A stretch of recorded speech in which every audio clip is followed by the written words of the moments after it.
Hello students, how are you all? I hope you all are safe and fine in your homes.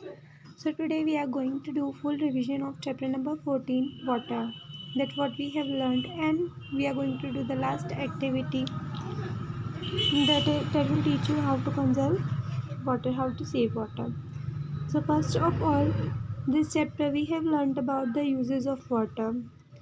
So uses of water, there are primary use, that is used for our home, and the other one is for commercial areas like factories and parks, farming. These are commercial uses of water suitable for catering to business rather than private use. So these are the uses of water. Then we have learned about it how in this activity we have learned about how much water we use at our homes. So if one bucket measures 30 liter, then calculate how many liters your family uses in a day. So remember this activity, we will conclude the last activity by using this only. So availability of water. Water exists in the earth in three forms, that is solid, liquid and gas. When we freezes, it turns into solid, that is ice, and when we heat the water, it turns into water vapor, goes to gaseous state and in the atmosphere. That when we heat the water and it is converted to gas, water vapor, the process is known as evaporation. So wet clothes also gets dry because of evaporation. Then we have learned about condensation. That have you noticed the small droplets when you put cold glass of water or glass containing ice? So how it happens that little drops of water which are in the form of water vapor which exist in the air comes closer to the glass and it again changes to water. So on cooling, when water vapor changes again to water, this process is known as condensation. After that, we have learned about the availability of fresh water on earth. The water in earth is much more. If we see about ocean water, there is more water part than land part on the earth. There is so much water, but water that we can use, that is fresh water. Fresh water is very less, and even in that less percentage, in that 0.3 percentage, water is in the form of ice caps and glaciers, and more than that, it is groundwater. The water available to us in forms of lakes and rivers is very less, that we can use directly. So that is why we need to conserve water, we need to save water. Now, about water cycle, what is water cycle? Water on the earth is constantly recycled. जो अर्थ पे जो water है वो constantly recycle होता रहता है ना, एक साइकिल है वाटर साइकिल. यहाँ पे क्या होता है, सबसे पहला इवापोरेशन का स्टेप हम ले सकते हैं कि सबसे पहले इवापोरेशन होता है. इवापोरेशन में जब पानी भाप बनता है, भाप बन के और एटमॉस्फेयर में मिक्स हो जाता है वो वाटर वेपर बन के, देन ऊपर एटमॉस्फेयर में जब वो मिक्स होता है तो लो टेम्परेचर की वजह से क्या होता है, कंडेंसेशन की प्रोसेस होती है. कंडेंसेशन में क्या होता था कि वाटर वेपर फिर से वाटर बनता था, तो वाटर की छोटी छोटी बूंदें फॉर्म हो जाती है और वो बूंदें फॉर्म होके क्लाउड फॉर्म करती है. ठीक है, कंडेंसेशन की प्रोसेस में जब जो स्मॉल ड्रॉपलेट्स है वाटर की वो एक दूसरे से अट्रैक्ट होके और क्लाउड फॉर्म करती है.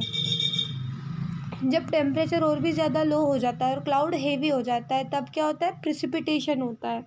प्रिसिपिटेशन में वाटर फिर से लैंड पे आता है, कहीं पे रेन के फॉर्म में आता है और कहीं पे स्नो के फॉर्म में. स्नो के फॉर्म में जब माउंटेन्स पे जाता है तो स्नो और ग्लेशियर्स के फॉर्म में माउंटेन पे वो सेव हो जाता है, और जो रेन के फॉर्म में लैंड पे आता है तो कुछ जो सॉइल है वो उसे सीप कर लेती है, तो वो अंडरग्राउंड वाटर के थ्रू ग्राउंड में चला जाता है और ग्राउंड वाटर बन के वो सेव हो जाता है.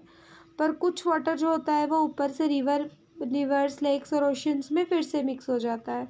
So in this way water is again and again recycled.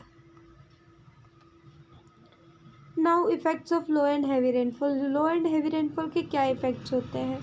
तो जब रेनफॉल लो होती है तब ड्राउट होता है और क्रॉप प्रोडक्शन पुअर होती है, ख़राब क्रॉप प्रोडक्शन होती है. क्रॉप ठीक से प्रोड्यूस नहीं हो पाते क्योंकि उन्हें पानी नहीं मिलता, रेन नहीं मिलती, और ड्राउट, सूखा पड़ जाता है. उस समय पानी की बहुत ज़्यादा कमी हो जाती है. हेवी रेनफॉल की वजह से क्या होता है? गुड क्रॉप प्रोडक्शन अच्छी होती है, पर फ्लड आता है, ठीक है, बाढ़ आ जाती है उस एरिया में.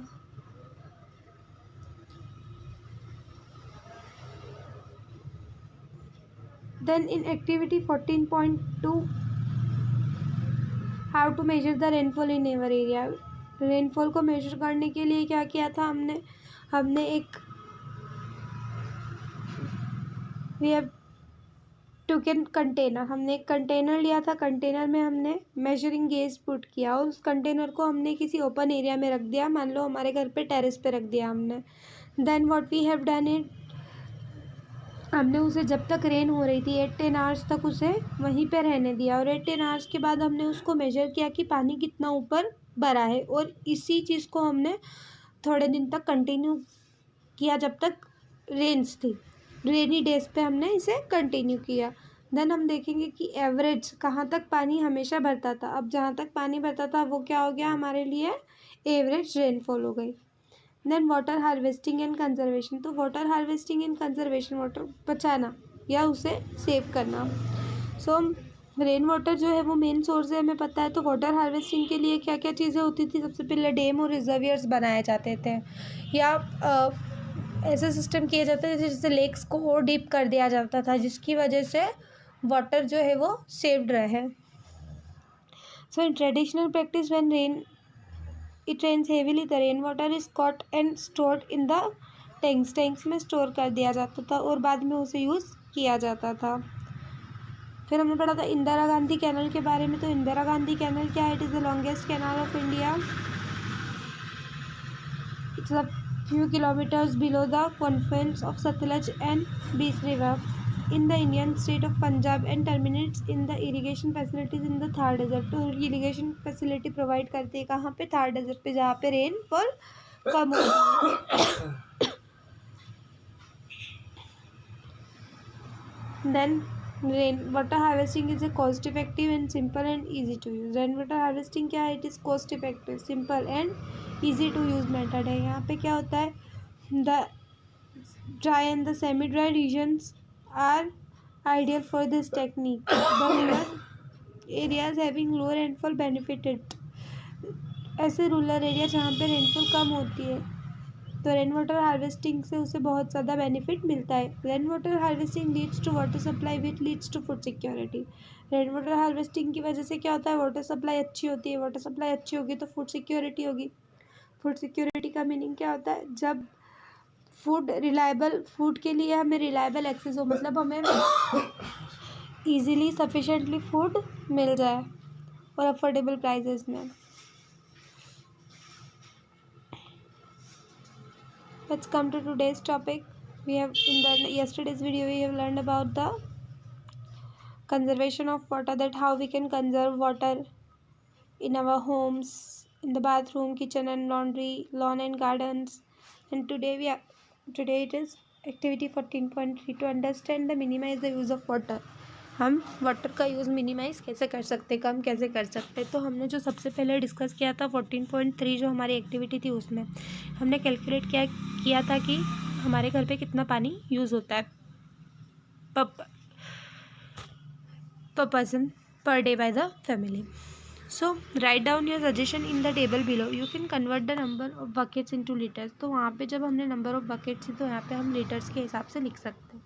तो बाथिंग में अगर यूज़ हो रहा है आपका 30 लीटर्स वाटर, तो 30 की जगह आप रिड्यूस करके कितना करोगे. Then toilet flushing, then washing clothes, then washing the house, washing utensil, cooking and drinking.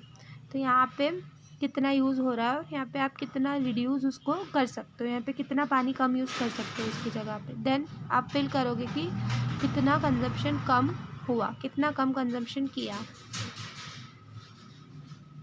So I hope you understood it till now.